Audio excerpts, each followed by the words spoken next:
Asteroids flying around is sometimes like a fierce game of dodgeball, where you never know when some of them can go in your direction.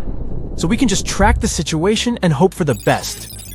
To figure out the risk, scientists from different organizations have to study the positions and paths of the asteroids that come close to our planet, especially those that are at least 0.6 miles wide. And the good news is that none of these asteroids will probably hit us for at least the next 1,000 years. Phew! To give us an idea of their power, scientists did an experiment to simulate the impact of such a gigantic asteroid. The energy released from the collision would be a mind-blowing 100,000 megatons. That's like detonating 15,000 tons of dynamite. Also, if such a big asteroid hit us, Earth would cool down significantly because of all that debris that would go into the atmosphere and block sunlight. Plants wouldn't be able to get their fuel in this case, so we'd all be in trouble, both humans and animals. Thankfully, such mammoth asteroid impacts are quite rare. The larger an asteroid, the longer it takes it to collide with Earth. For example, it's estimated that asteroids with diameters of at least 0.6 miles strike our planet about once every 700,000 years. And if we're talking about even bigger ones that are 3 miles wide, well, those are predicted to come crashing down only once every 30 million years. Yay! But hold on. Don't get too relaxed just yet. Astronomers focus on really large asteroids because those are the ones that can kinda doom our planet if they hit us. Yep, you got it right. In a dinosaur kind of way. Even if one of them didn't erase us completely, the damage would still be enormous. So, there are still some asteroids wandering around that we need to keep an eye on to see how they might evolve over time. Scientists have a model of tracking them where they focus on the parts of an asteroid's path that come close to our planet to see if the space rock poses a risk to us. And it seems there might be one asteroid, 7482, 1994 PC1, 3,600 feet in diameter that might pose some danger. It's supposed to come closer to our planet in the next 1,000 years. And when I say risky, it means there's a 0.0151% chance of it coming within one Earth-Moon distance. It already passed by us in 2022, but we were lucky because it was far enough 1.2 million miles. I'd say we can relax when it comes to asteroid scenarios. For now, asteroids slamming into Earth would be new for humankind, but not for the planet itself. As I said, there weren't many of those big ones, but they still had enormous consequences. The first one that comes to most people's minds is, of course, the dinosaur asteroid as big as a mountain that struck our home planet around 66 million years ago, near Mexico's Yucatan Peninsula. It was chaotic. Global firestorms and tsunamis were all over the place. Dust was blocking out the sun, and vaporized rock released sulfur, which then led to acid rain and the acidification of the oceans. But there was an even bigger fella that came before that one. Around 2 billion years ago, a gigantic asteroid crashed into our planet and left a massive crater in South Africa. The one we know today as the Redefort crater. And it seems this asteroid might have been even bigger than we all originally thought. Twice as wide as the space rock that erased dinosaurs. The Redefort crater is confirmed to be the biggest visible crater on Earth, with a diameter of about 99 miles. It used to be even bigger when it first formed, though. Maybe even 155 to 174 miles across. It's hard to figure out its true size because the crater has been eroding for the past 2 billion years. Think of it like slicing off layers from the rim of a bowl. The diameter gets smaller with each slice. When the asteroid, 7 or 5 miles wide, that wiped away dinosaurs hit Earth about 66 million years ago, it caused massive destruction. Forest fires, acid rain, tsunamis, and so much ash and dust that it changed Earth's climate. This all made about 75% of life on our planet extinct. The asteroid that created the Redefort crater was not only bigger, but it also traveled at a higher speed, which means the consequences there would have been even worse. But it happened a long time ago, and living beings were different back then. Maybe it was some bacteria that didn't even notice that something unusual was happening. Earth is not the only one.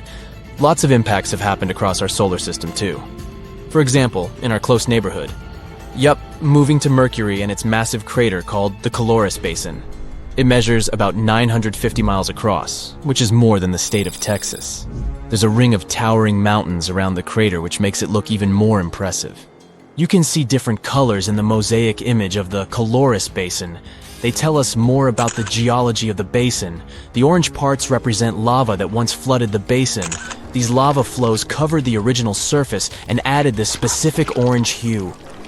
And after the lava flooded the basin on Mercury, smaller craters formed on top of the lava surface. These craters dug into the ground and uncovered the material hidden beneath the lava. Some of this material is blue in color. And this blue stuff could be a clue about what the original floor of the basin had looked like before the lava covered it. Venus, the hottest planet in our solar system, has a thick atmosphere that comes with a pretty good defense system against space rocks. It's so dense that it burns up most meteors before they even reach its surface. As a result, you won't see as many visible craters on Venus as on other rocky planets in our solar system. But Venus still has some scars that can tell us about some serious impacts that happened there. And one of the biggest scars we know about is Meade Crater. It's enormous, about 170 miles in diameter. The inner floor of this crater is relatively flat and kind of brighter than its surroundings. It's possible that the crater ended up filled with a mixture of melted rock after the impact, and maybe even lava from volcanic activity on Venus. Want to get an idea of what Earth might look like without its protective layer called atmosphere? Just take a look at the Moon. Its surface is littered with impact craters. This Tycho is one of the craters you'll easily notice on the Moon.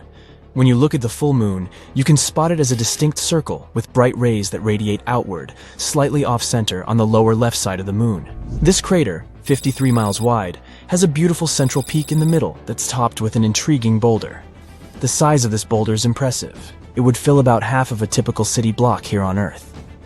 When talking about craters, we definitely can't leave out Mars. The red planet has a much thinner atmosphere than Earth. When spacecraft approach Mars, they rely on the planet's atmosphere to slow them down as they enter it. And indeed, the atmosphere helps slow spacecraft down during landing, but it's still not thick enough to completely protect Mars from all those space rocks that are coming all the time. From July to September 2018, a dark spot appeared on the southern pole of Mars. It consists of two distinct patterns. A theory says that the bigger, lighter-colored blast pattern can be the result of an impact shock wave scouring the ice surface. The impact generated winds that spread out and scoured the ice. The inner blast pattern, which is darker in color, occurred because the impacting object managed to penetrate the thin ice layer. As it hit the surface, it sent dark sand and debris flying. About 800,000 years ago, I wasn't around then, a gigantic asteroid soared through space and plummeted toward Earth. It slammed into our planet with enormous force. It blanketed 10% of Earth with shiny black and green lumps of rocky debris known as tektites. Tektites are pieces of rock that get liquefied by the heat of a meteorite impact. Then they cool down to look like dark, glassy pebbles. A trail of these tektites was strewn across Southeast Asia and reached all the way to eastern Antarctica. This is how scientists know this giant meteorite crash happened. Well, researchers spent nearly 100 years trying to find the gigantic crater caused by the impact. But tektites were too widespread. That's why they couldn't pinpoint the exact location until recently. A team of experts from different universities tried to discover the ground zero of the meteorite impact. They investigated several craters in China and Cambodia, but none seemed to be created by a meteorite crash. The experts then decided to investigate Laos. It's a country where they discovered the largest and most concentrated number of tektites. After ruling out all visible craters, the team came up with a new theory. What if the crater is hidden by something? In search of the potential crater, the scientists measured gravity readings at different locations all across Laos. At the site of an ancient volcanic eruption, below thick, dense layers of cooled volcanic lava, they discovered a severe gravitational anomaly. It turned out to be a large, elongated crater, over 300 feet deep and spreading 8 miles wide and 11 miles long. Based on the location and the crater's enormous size, scientists believe this is the impact site of the ancient meteorite. Meanwhile, over 2 billion years ago, long before the age of dinosaurs, Earth was struck by one of the largest asteroids to ever hit our planet. The asteroid was approximately 6 to 9 miles across and created the biggest impact crater on Earth. This is the Vredefort crater. You can find it in present-day South Africa. When it was formed, it had a gigantic diameter of 186 miles. Over the centuries, the massive crater slowly eroded away into the Vredefort Dome. That's a rocky hill formation that was the central site of the asteroid's impact. This formation is so large that it can be seen from space. Today, the Vredefort Dome is a recognized World Heritage Site. It's also home to several towns and communities that encourage tourists to come and visit the ancient crater. In 1943, one pilot strayed from his regular flight path to avoid dangerous weather conditions. Flying over Quebec, Canada, he spotted a large, perfectly circular basin. That is how the Pingualuit crater was discovered. Around 1.4 million years ago, a meteorite hit this spot, creating this small but deep impact crater. It has a diameter of 2 miles and a depth of 1,300 feet. A lake of deep blue water has formed at the bottom of the crater. It's said that this lake contains some of the purest water in the world as it has no inlets or outlets. It means that the lake is only filled by rains and melting snow. The lake is home to one species of fish, the Arctic char. The Sudbury Basin is also in Canada. Formed over 1.8 billion years ago, it's one of the largest and oldest impact craters in the world. It's located in Ontario, but the impact from the collision was so powerful that debris from it was found 500 miles away in Minnesota. Unlike most impact craters that have a circular shape, the Sudbury Basin is an oval. It's 39 miles long with a width of 19 miles. The original impact site might have been a whopping 10 miles deep, but its modern-day version is much shallower. The asteroid that created the basin carried a high concentration of natural minerals. This made the soil in the crater incredibly fruitful. Today, its floor is home to numerous fruit and vegetable farms. The unique crater formation of Sudbury Basin was used to train Apollo astronauts before they embarked on their missions to the Moon. Perhaps the most famous meteorite of all is the Chicxulub. That's the meteorite responsible for wiping out 75% of all plant and animal life on Earth, including the dinosaurs. The Chicxulub meteorite had a diameter of 6 miles when it struck Earth 66 million years ago. The crater now lies off the coast of Mexico, hidden deep beneath the seabed. It's around 93 miles across and 12 miles in depth. Recently, scientists managed to drill deep down into the highest peak of the impact crater to collect rock samples. They discovered that the disappearance of dinosaurs wasn't caused by the giant size of the meteorite or the scale of the blast. It was because of the exact location where the Chicxulub hit Earth. The meteorite struck part of our planet that was densely filled with a mineral compound called gypsum. It's a soft sulfate mineral that is typically used as a fertilizer. The collision blasted so much sulfur into the air that it blocked out the sun. This caused the prolonged dark winter that doomed the dinosaurs. One of the youngest craters on Earth is the Barringer crater in Winslow, Arizona. The Barringer crater is also one of the best preserved craters on Earth. It was formed 50,000 years ago when a heavy meteorite made mostly of iron plummeted down from space. Earth's atmosphere barely slowed down the massive chunk of metal. It collided with the ground with incredible force. The meteorite vaporized upon impact, leaving very few remains. The crater left by this powerful explosion was named after the man who identified it in 1903. It was a mining engineer named Daniel Barringer. The diameter of the crater is 3,900 feet and it goes 560 feet deep. The Barringer family still owns the impact site to this day. You can visit the crater and take a guided tour around its rim. The Papagai crater in Siberia is one of the most interesting craters on Earth. An asteroid impact over 35 million years ago formed this massive basin. The crater is 62 miles across, which makes it the fourth largest one in the world. This crater is unique as it's home to one of the largest diamond deposits in the world. The intense pressure from the collision transformed the graphite at the impact site into diamonds. Scientists say that the crater contains trillions of carats of diamonds, but no one has ever mined them due to the site's remote location and lack of infrastructure. In the year 1530 BCE, a meteoroid entered Earth's atmosphere before shattering into pieces. The meteorite's burning fragments rained down on Earth and crashed into the planet's surface. As a result, a group of craters appeared on a small Estonian island, Saaremaa. The largest crater is a 360-foot wide perfect circle. It's 70 feet deep and filled with blue water.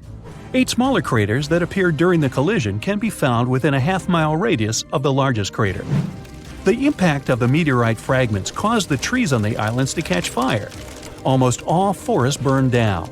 Luckily, the woodlands have now grown back and the craters are a popular hiking destination for tourists. A meteorite struck the area we now know as Quebec, Canada, around 200 million years ago. This collision created the 6th largest impact crater in the world. It had a diameter of 40 miles. Over the century, the outer rim of the crater has filled up with water. It's now known as Mainakugan Reservoir. The impact crater lake is so large it can be seen from space, and its strange shape gave the lake its nickname, the Eye of Quebec. The oldest meteorite crater in the world is in Western Australia. The Yarabuba crater is 2.2 billion years old. Well, that gets my vote for the best crater name. The impact site is so ancient that the original crater has completely eroded away. Yarabuba's diameter was around 19 to 43 miles. Scientists managed to figure out the age of the impact site by analyzing the ancient crystals and minerals found within the crater. The problem with that asteroid that destroyed dinosaurs was not that it fell, but where it fell. This colossal space rock found the worst place where it could land. Also, the angle at which it hit the ground was the most unfortunate. If it had fallen vertically, there would have been less destruction. But it fell at such an angle that it threw a huge amount of dust into the air. After the disaster occurred, tons of soot started burning. 65 million years ago, only 13% of Earth's surface contained the right amount of sulfur and oil needed to form a colossal amount of soot. If the asteroid had fallen on the other 87% of the territory, dinosaurs could still be living today, but it hit the worst place and lifted 1 million tons of burning material into the sky. A cloud of incandescent particles covered the sky and set off on a journey across the mainland. Then, these particles settled on the ground and caused large-scale fires. Trees were burning and sending more soot into the sky. But the asteroid collided not only with rocks, it fell on the coast in a place where the seabed was filled with sulfate. As a result of the collision, it started burning, which caused the release of sulfuric acid into the atmosphere. The air became poisoned. It seems the dinosaurs didn't stand a chance.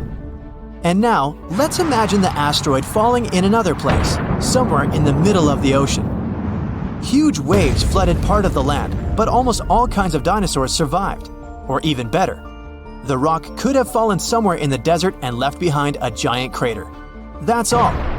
Yes, several dinosaurs passing by wouldn't have survived the collision, but the situation wouldn't have been so critical in general.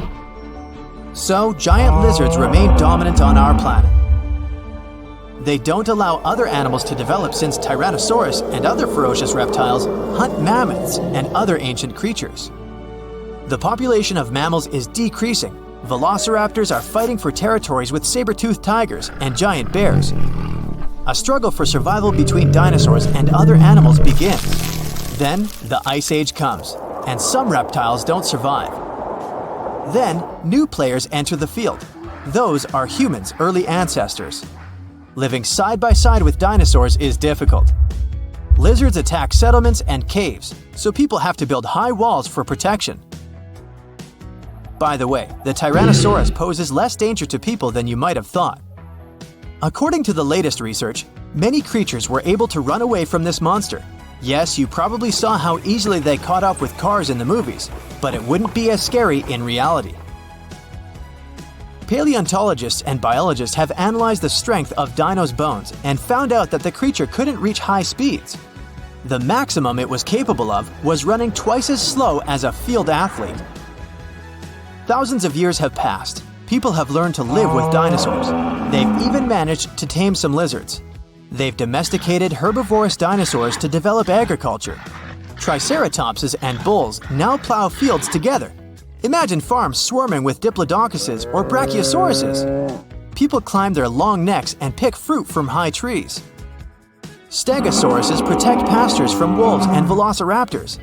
Dinosaurs with shells, such as ankylosauruses, help people cross deserts. They, along with camels and donkeys, carry heavy loads. People share the planet with ancient lizards and live in harmony. The situation in the seas and oceans is much worse. Sea reptiles attack wooden ships and catch all the fish. Imagine that you're sailing to another continent with tons of grain, fabrics, fur, and other goods. And then a giant mosasaur appears on the horizon. It's one of the most powerful sea lizards. A great white shark looks like a small fish next to it. The creature could easily defeat a megalodon. And then it comes across a wooden ship. It bites into the deck and pulls the whole boat underwater. Water dinosaurs are the main obstacle to communication between countries. This slows the progress down for 100 years. People built metal ships to withstand the attacks of the mosasaur. And finally, they managed to establish sea connections. A similar problem occurs when the first planes take off into the sky. Imagine you're flying on a passenger Boeing. You look out of the window and see a pterodactyl. Wait, it's impossible. These winged lizards aren't so fast, but they can catch up with a helicopter or some old biplanes. This poses a serious threat to flights, so people install sound protection systems on board each aircraft. Pterodactyls hear irritating ultrasound from a distance and fly as far away from it as possible. People equip submarines and ships with the same sound shields. Then, after people have learned how to defend themselves from dinosaurs, another problem appears. Lizards are the kings of wildlife, so they displace all other animal species. Dinosaurs run across African savannas, and lizards with fur live in cold winter forests. Lions, wolves, and bears are not the rulers of the wild. Rhinos fight with Parasaurolophuses. Stegosauruses attack hippos and take away their territories. Venomous dinosaurs live in jungles. Lizards that can climb trees scare monkeys. Imagine a reptilian ape jumping from one branch to another. To save regular animals from extinction, people have to control the population of predatory reptiles. Huge parks and nature reserves appear in all countries. People transport dinosaurs there and separate them from other wildlife. Dinosaurs seem to be completely under control. When the danger caused by giant reptiles passes, people begin to breed smaller, harmless lizards. Someone buys a chameleon, and someone keeps a Microceratus at home. There are dinosaur exhibitions. People take these creatures for a walk as if they were dogs. Some people take selfies with reptiles, go shopping, and sit in cafes with small lizards. Dinosaurs aren't formidable now. They're kinda cute. People ride horses, camels, Parasaurolophuses, and Pachycephalosauruses. Of course, many have tried to tame velociraptors, but failed. Those are dangerous reptiles and they don't know how to obey. Taming them is almost as difficult as taming an alligator. But dogs and cats are still more popular because they're more intelligent. The brain of a dinosaur is almost the same as that of a chicken. But who knows, if they had lived to this day, perhaps they would have evolved into smarter creatures. Just imagine if dinos were intelligent. In this case, people would have a big problem. Some scientists think that even if a meteorite hadn't destroyed the dinosaurs, they wouldn't have survived to this day. They needed to carry their own colossal weight at all times. It was an enormous load on their bones and joints. Most dinosaurs wouldn't have been able to survive the Ice Age with such characteristics, but smaller lizards might have succeeded. Fast and agile dinosaurs, such as velociraptors and Pachycephalosauruses, would have survived, but in what form? Could dinosaurs have already evolved into something else? Look at the good old chicken. Many scientists believe it's a direct descendant of the formidable Tyrannosaurus. Somewhere deep inside the bird's DNA, there are genes that the dinosaur had. Yep, it's hard to believe, but look at the chicken's body structure and how it walks. Remove the plumage, cover the creature with scales, and give it toothy jaws instead of a beak. And now, you have a mini T-Rex in the coop. And by the way, not only chickens might be the relatives of giant lizards, many birds are dinosaurs' living descendants. Surprisingly, alligators, snakes, crocodiles, and monitor lizards are not as close to ancient reptiles as pelicans, storks, and other flying creatures. Over millions of years of evolution, the paws of dinosaurs turned into wings, and toothy elongated jaws ended up as beaks. The genetics of birds is the key to understanding dinosaurs. Pelicans are similar to pterodactyls, ostriches to velociraptors. Perhaps many other animals also share some genes with ancient lizards. If the meteorite hadn't fallen, all dinosaurs would have evolved into completely different, unusual creatures. Scientists want to carefully study the DNA of birds and try to reverse evolution with the help of genetic engineering. They hope to breed dinosaurs out of eggs one day. But to do this, they need to find a specific genome that hasn't changed over tens of millions of years. It hides in the DNA. And it's not so easy to find it and extract it. Do you think we will see powerful reptiles by 2050? Uh-oh. something is nearing the surface of the planet. It looks like a fireball, hurtling closer and closer at a truly incredible speed. Soon, it becomes obvious that the collision is inevitable. Bam! The impact leaves a huge crater. It evaporates thousands of cubic miles of solid rock, and it also sets off a series of terrible natural disasters. Yeah, I know what you're thinking. You believe I'm talking about the catastrophic collision that occurred around 66 million years ago on Earth. You know, the one that's responsible for the extinction of non-avian dinosaurs and 3/4 of other life forms on our planet? But no, the disaster I'm talking about happened on a different planet. Scientists think that our close neighbor, Mars, once experienced the same catastrophe that struck Earth. It happened around 3.4 billion years ago. An asteroid collision might have caused a mega-tsunami on the red planet, similar to the one that caused the Chicxulub impact on Earth. Scientists have identified an impact crater on Mars that was probably left by a comet or asteroid collision with the surface of the planet. Most likely, the space body landed in an ocean in the Martian northern lowlands, and the impact was so powerful that it caused a mega-tsunami. Before the latest studies, the exact location of the impact crater wasn't verified. It was just a theory. To confirm it, a team of astronomers simulated a comet and asteroid collision in the area where they supposed the impact crater was. They even named this crater Hall.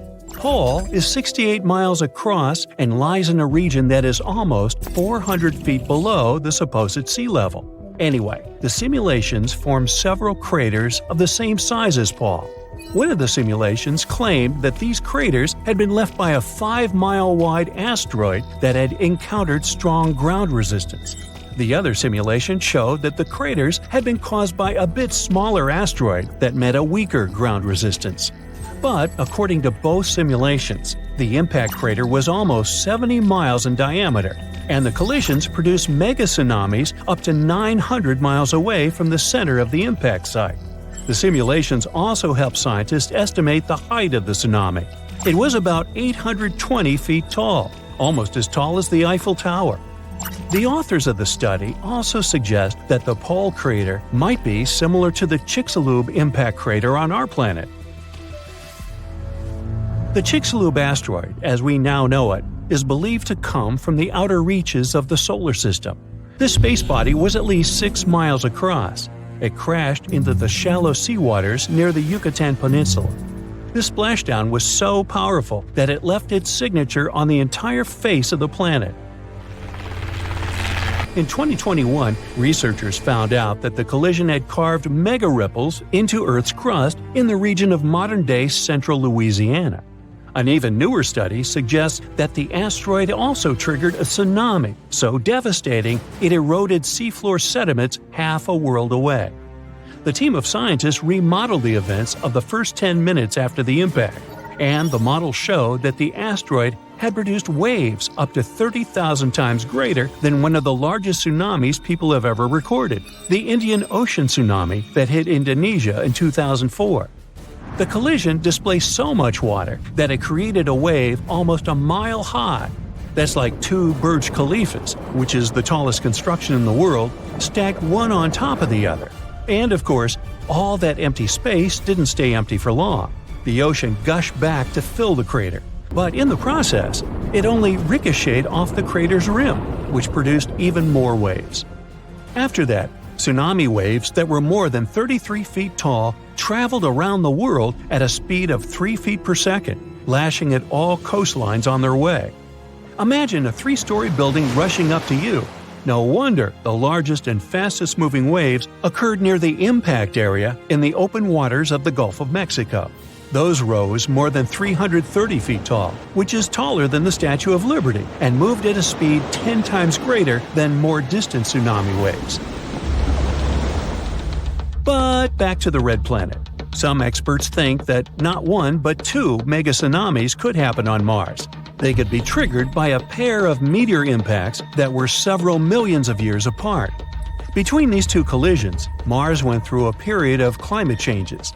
As a result, liquid water on its surface turned into ice. In other words, the first asteroid impact most likely produced waves composed of liquid water. And the second tsunami was probably formed by rounded chunks of ice water. By the way, the largest asteroid to have ever crashed into Earth might not actually be the one that ended dinosaurs. A much more catastrophic collision likely happened about 3.5 billion years ago.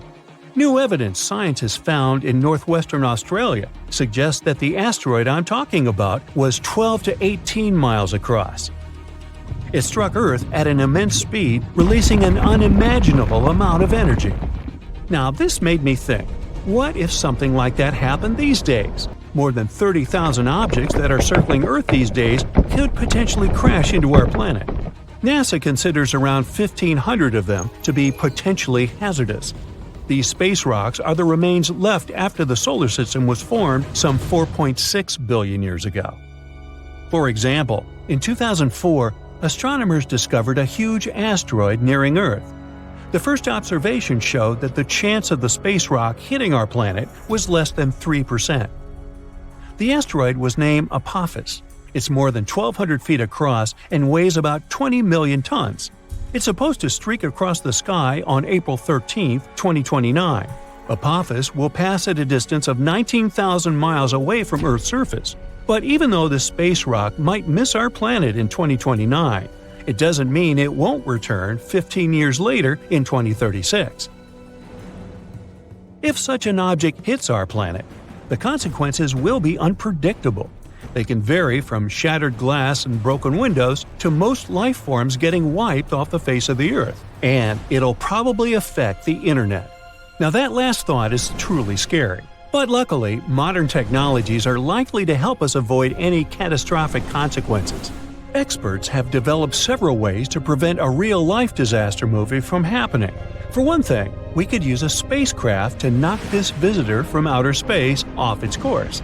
Or it could somehow be blasted into pieces. Scientists could also slow the thing down with the help of concentrated sunlight.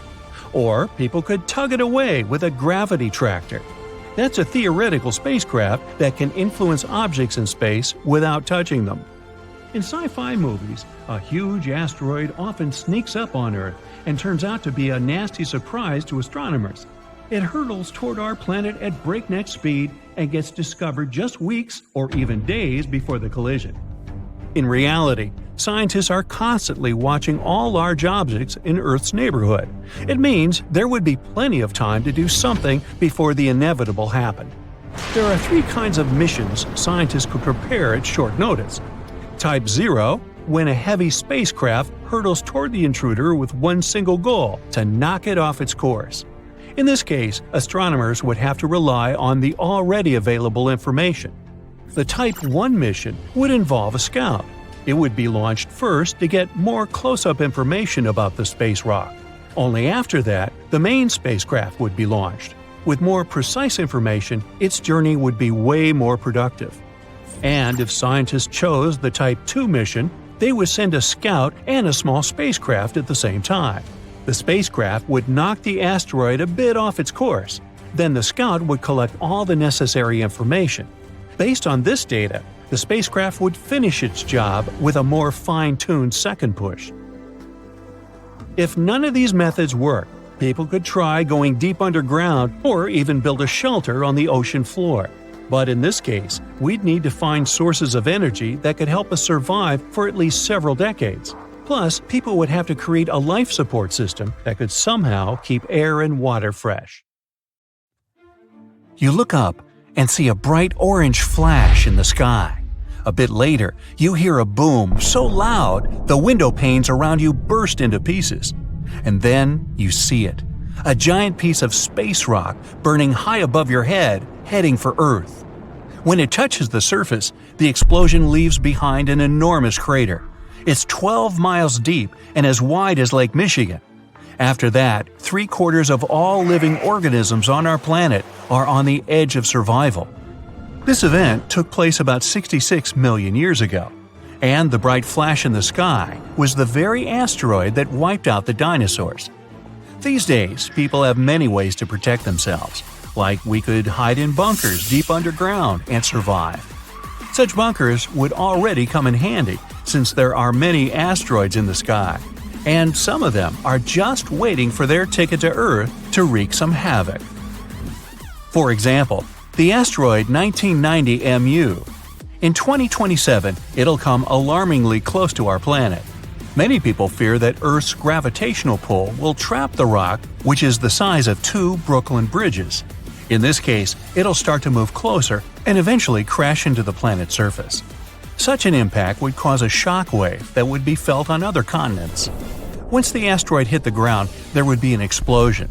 It'd be so bright, people would think a new sun appeared right here on Earth. The collision would release a huge amount of energy that would then turn into heat. Everything around the impact site would catch fire. And if the asteroid fell in the water, it would cause tsunami waves higher than the Empire State Building. Many coastal cities would be flooded. The dust that would rise after the explosion would cover the sun. The world would be plunged into darkness.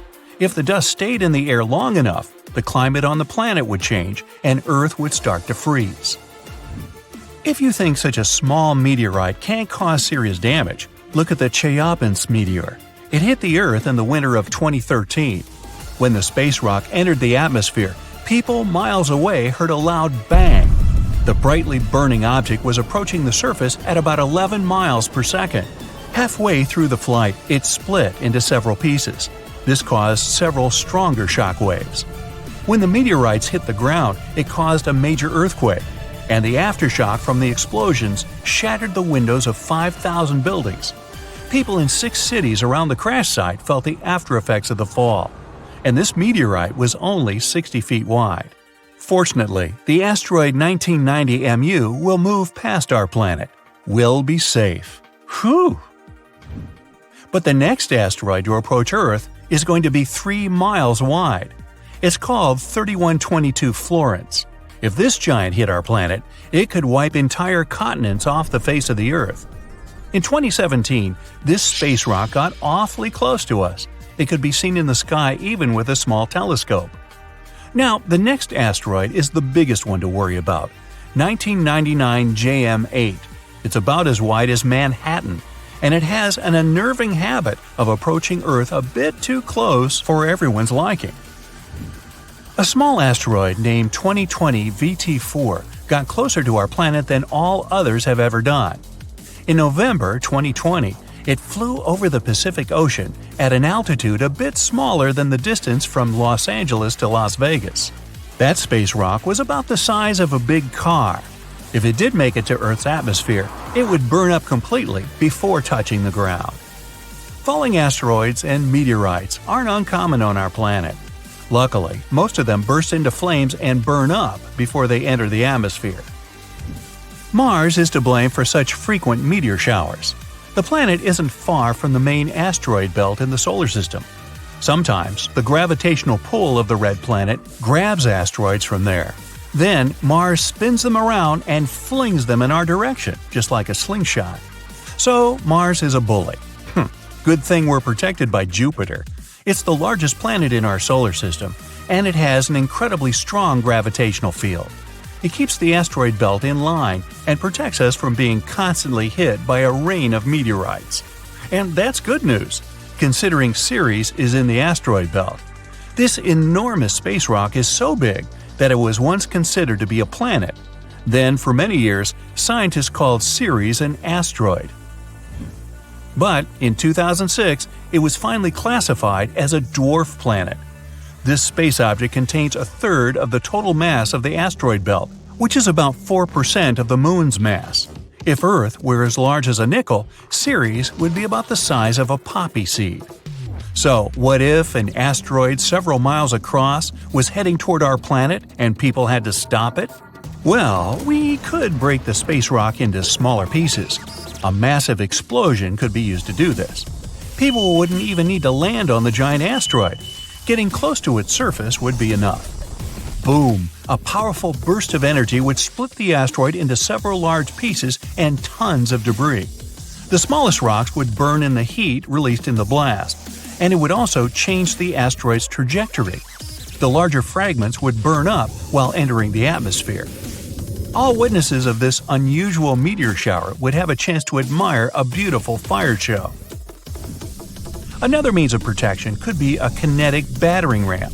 Simply put, it would be a huge object that people would send towards the asteroid approaching Earth. Or it could be a heavy spaceship. This is the method scientists produce to prevent the asteroid Apophis from falling to Earth. This guy is 1,200 feet across and often passes by our planet, coming as close as 19,000 miles above Earth's surface. The asteroid is going to pass close to our planet again in 2029, and there is a possibility that in 3036 it might crash into the Earth. If it happened, the explosion would leave a crater more than 3 miles across. Within 6 miles of the impact zone, all buildings and subway tunnels would be crushed or severely damaged. The event would also trigger a powerful earthquake. In the area of 30 miles away from the crater, car windows and window panes in houses would be shattered. And 75 miles away from the impact site, the earthquake would move furniture and buildings. One way to stop such a catastrophe is to build a heavy spaceship. It would take off from Earth, speed up, and then ram into the asteroid with great force. This impact would alter the course of the huge space rock, and it would fly past our planet. We could also try to stop the asteroid by wrapping it in foil. This would make its surface reflective, and then solar pressure might gradually change the asteroid's trajectory. Another alternative is using the gravitational tug. In this case, we would send an unmanned spaceship, large and heavy, toward the asteroid. It would fly over the space rock and slowly draw the thing closer with its gravitational pull. A small change, of course, would be enough to make the asteroid fly past our planet. Another way to protect Earth would be to build a system of giant lenses in space. Perhaps you've tried focusing sunlight with eyeglass lenses. Then you know how hot this sunlight can get. Now imagine having many giant lenses that are all directed at one point. Scientists think that focusing such a powerful beam of light on the asteroid would make the rock melt and evaporate, slowly changing its route. And one more way to protect ourselves from the asteroid would be to install several rocket engines on its surface. It would turn the space object into a rocket, and we could set its course from Earth. Rogue stars pose a much bigger danger. Like asteroids, they fly through space and can collide with anything in their path. The problem is that they have a gigantic mass, sometimes comparable to our Sun's. Around 70,000 years ago, a duo of rogue stars whooshed past the Sun. It didn't affect Earth, but caused some disturbance on the outskirts of the solar system. This event is likely to happen again someday. The rogue star Gliese 710, about half the mass of our Sun, is moving toward our solar system right now. There's a possibility that it'll begin to grab asteroids from the outer asteroid belt and toss them at us. And then, rare meteor showers you can observe these days will become a regular occurrence. But right now, this rogue star is extremely far from our world, and there's a bigger chance that it'll pass by without affecting our peaceful existence.